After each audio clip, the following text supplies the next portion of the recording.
Welcome to Kent Union's GDPR e-training module. In this module, you will learn about GDPR, how it affects your student group, and how you can adhere to it. So what is GDPR? GDPR stands for General Data Protection Regulation and is a piece of legislation which came into force under the Data Protection Act of 2018. The data protected under this law is personal data. Personal data is any data that identifies an individual or makes it possible to identify them. This might include name, address, phone number, date of birth, or email address. Additionally, there is special category data. This is information relating to ethnicity, religious or political beliefs, sexual orientation, criminal record, and health information. So how does GDPR and compliance with the law affect your student group?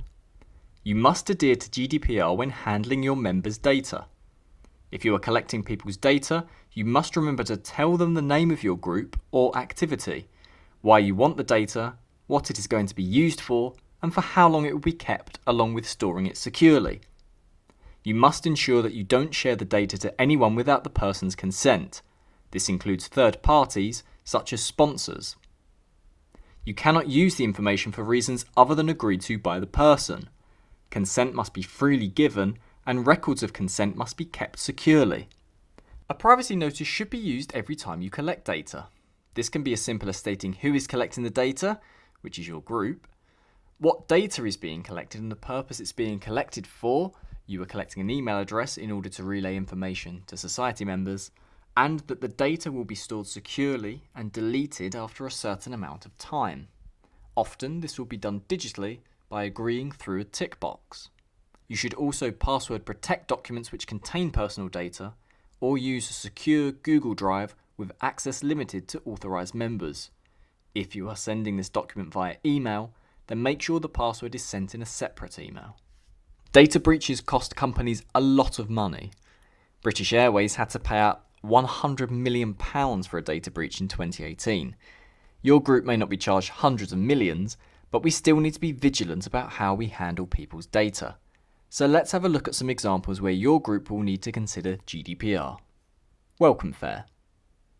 When new students register an interest in your group at Welcome Fair or any other recruitment drive, then you are only allowed to use their data for the purposes they signed up for. Make sure you keep this record safe and ensure only authorised committee members can access it.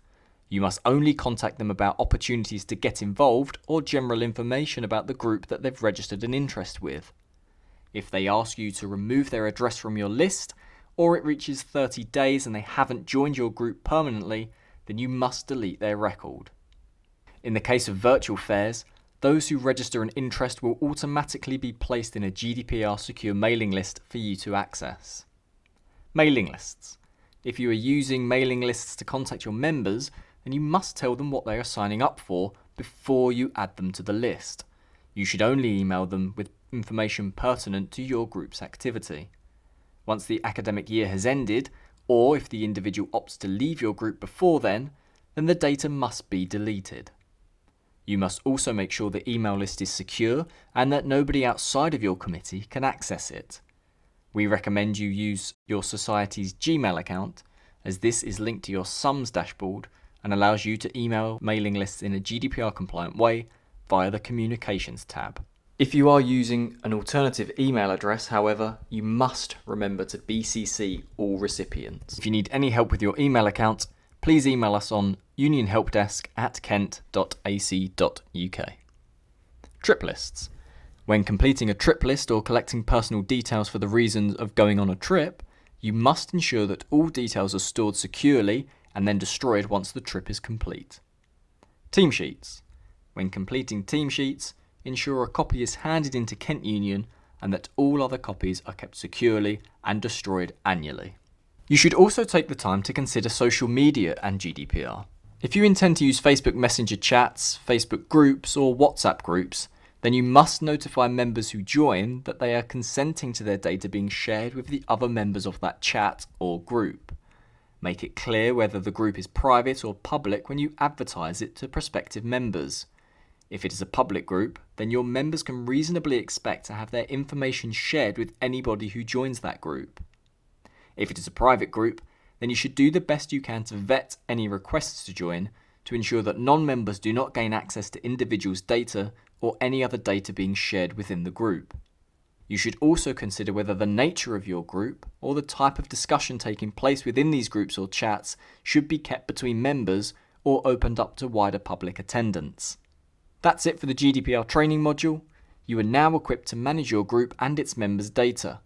If you have any questions, please email us at kentunion@kent.ac.uk. There's now a quick quiz to test what you've learned.